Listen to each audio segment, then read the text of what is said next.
you've actually done, through your company, you've tackled different formats. You've been on television. You have a very successful chat show.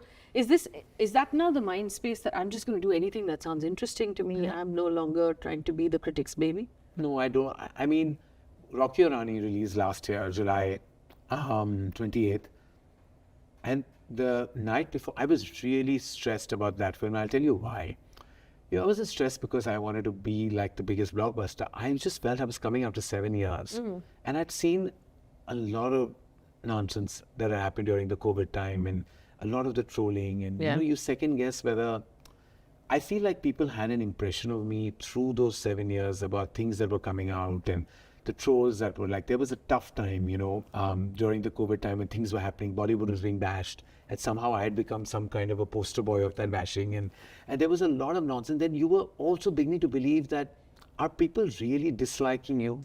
Yeah. Do they not know the person you really are? And are they really, and if they dislike you, will they not show up to watch your movie? And after 7 years, if I see a failure, what will that do for me? So I was very stressed about just like seeking that validation, like wanting it back again, because the 7 years and specifically the COVID time was not, I don't think it was fair on our industry. It wasn't fair on me. And I was reading the kind of nonsense and I never let trolls get to me. But this time it was like it had gone too far. You were very stoic though. You didn't respond to any of it. No, I didn't. But you walk in and you have a news anchor screaming about you and your mother watching it.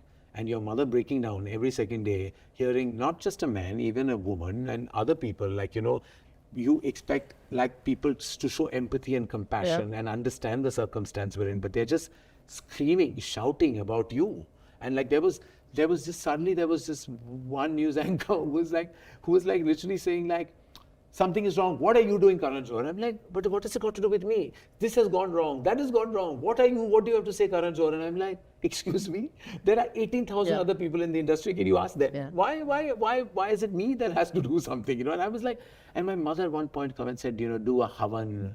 And like, there's a lot of negative aura and energy around you. And why? And once she just broke down and she said, they don't know who my son really is. Like, why don't they know that you're this, of course, my mother will say it about me, but that you're this loving and full of love and giving people. And why don't they see who you really are? And I'm just like, I don't know, Mom.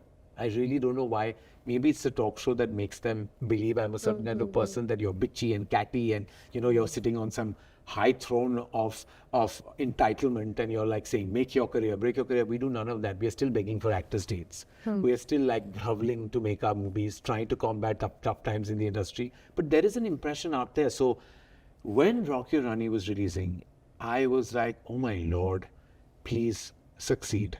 Like just whatever it is, become a success, because I need to be told that I'm not like my company should not feel like I'm going hindrance in their path. That because I'm the face of my company, that if something is really wrong with me, people will not show up to see a film that I believe is joyous and happy and entertaining. That means it's all going to come down to me being the wrong one.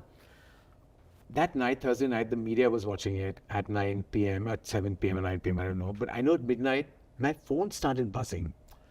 And members of the media who I've known really well through the years, whether they've liked my film, disliked my movie, they've been in touch, because I believe I'm all for the critics. I believe none of them have an agenda. Why should they write poorly about you if you made a good film? If they haven't liked it, they'll say it. It's their opinion, and you have to respect it. It's their job. And Faye, there were about 7, 8 of them who were hard day critics, sending me wonderful messages. And I was like, I literally had tears in my eyes. And I was like, is this a special film? Have I achieved what I really felt I never had? Yeah. And the next day, the reviews were out and there was a lot of love pouring in. And on Tuesday, I remember just sitting alone and saying, okay, I can breathe. I'm still relevant. I'm not hated. And it hasn't penetrated to the real audience space. This is all superficial. It's all a mirage. It doesn't really, this negativity doesn't really exist. It's all virtual. And none of it really is coming in my way. But that film and that success and that validation at that point of time really mattered. Do you feel that when the media says things that are untrue, that there should be more accountability? Because it's also said for one night's, sort of TRPs and then it's gone. Also, like, I have a problem with clickbait also. Like, I'm like, you give a headline, you choose things out of context. You don't know how much harm you're doing because people just see that headline. they sometimes don't read what's written below it. You know, they don't even fact check. There are many people who don't check any facts. And sometimes I've seen myself being quoted, which I haven't said those things. I haven't been at those places. And like, there's just a whole lot of like, and then there are these YouTubers who are now coming in, giving you, and they're pulling out stuff from interviews from from the past and stitching saying, your story this together. is what Karan said then, this is what, and like, you know, he's this. And I was like, and really nasty, like, you know, like, and this whole nepotism debate. And, you know, after a point, I stopped answering and justifying it, because I'm like, you believe I am this flag bearer of nepotism, then believe it, I can't change your opinion.